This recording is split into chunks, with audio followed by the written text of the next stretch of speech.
कोणकोणते अनुभव आले पाहिजे, आपल्या विचारांचा कोणता विषय असला पाहिजे, सत्याची पडताळणी आपल्याला कशी करता आली पाहिजे, श्रद्धा आणि अंधश्रद्धा याच्यामध्ये काय फरक आहे, आपण काय केलं पाहिजे, आपण कुणाचं ऐकलं पाहिजे, या सगळ्या गोष्टींचा विचार आपण जीवनामध्ये आपल्या लेकरांपर्यंत पोहोचवला पाहिजे. आपल्याला कुणाची संगत पाहिजे, आपलं लेकरू कुणाच्या संगतीत वाढलं पाहिजे, राहिलं पाहिजे, गेलं पाहिजे. या सगळ्या गोष्टी आपल्या लेकराला, आपल्या बाळाला लहानपणी शिकवणं गरजेचं आहे. लेकरांना घरामध्ये असं म्हणजे म्हणा, तू ढ आहे, तू दगड आहे, तू गाढ आहे, म्याड बिन भेजाचं असं लेकरांना बोलायचं.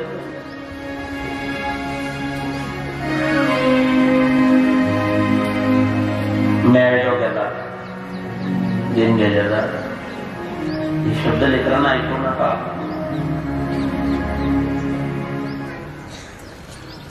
मदारसेनं ते ज्ञान आपल्या लेकरांना दिलं.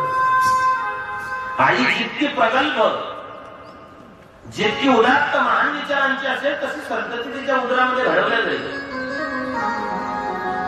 हिंदवी स्वराज्य असावे, बहुजनांचं असावं, शेतकऱ्यांचं, कष्टकऱ्यांचं, दिनदुबळ्यांचं, 12 बलुतेदारांचं, 18 बलुतेदारांचं, यांना स्वाभिमानाने आपल्या मायभूमीमध्ये जगता आलं पाहिजे. यासाठी जिजाऊने हट्ट धरला.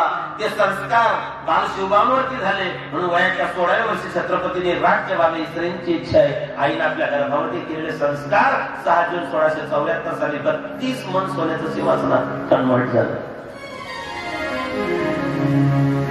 स्वराज्याची निर्मिती झाली. देहाच्या निर्मितीपासून व्यवहार शिकवित हिंदवी स्वराज्यापर्यंत जिजाऊने शिवरायांना आणून ठेवलं.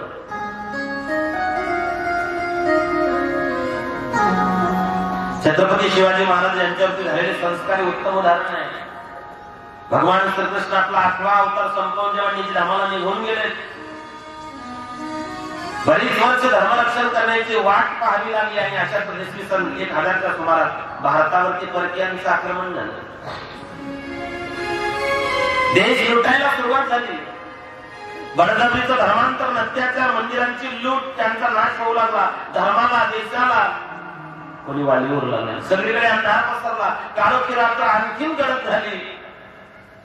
जेव्हा दिल्लीच्या गादीवरती यवन सत्ताधीशारूढ झाले, त्यांनी आपल्या पाशवी अत्याचारांनी, पाशवी बलाने परधन, परस्त्री, परधर्म यांचे फार मोठ्या प्रमाणात सस्य होलपट केले.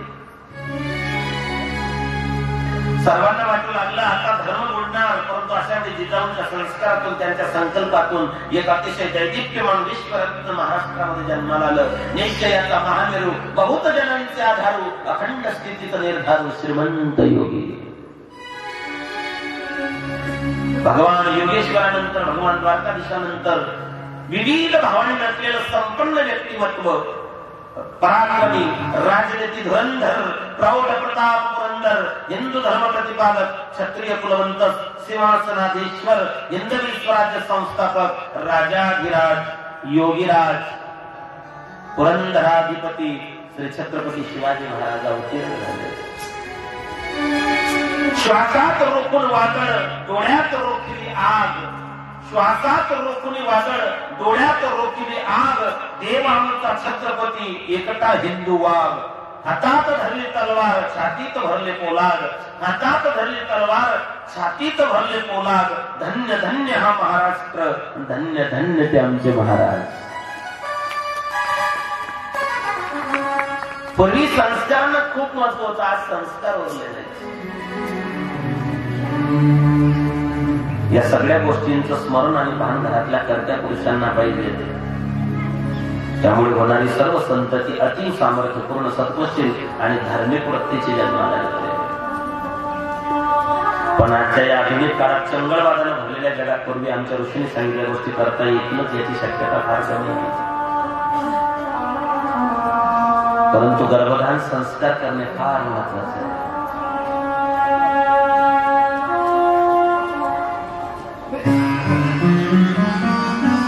या सगळ्यात जास्त पगडा माणसाच्या मनावरती तो चित्रपटांचा, टीव्हीचा, मालिकांचा, मोबाईलचा.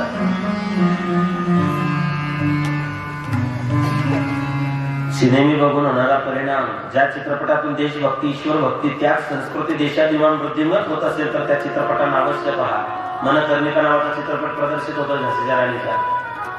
बाळ ठाकरेचा चित्रपट प्रदर्शित झाला, उरी हल्ल्यावरती चित्रपट आला उरी, ज्यातून विकृत हावभाव,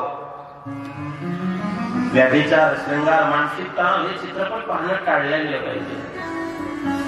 याचा आपल्या येणाऱ्या भावी पिढीवरती काय दुष्परिणाम होईल याचाही आपण विचार केला पाहिजे.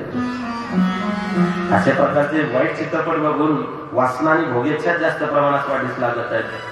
बघितलेल्या चित्रपटांच्या पात्रांचा विचार जर आपण त्याच्या मनात घोळत असेल, तोच विचार जर गर्भधानाच्या वेळी असेल तर चारित्र्यवान, चारित्र्य संपत्ती, संतती जन्माला येईल.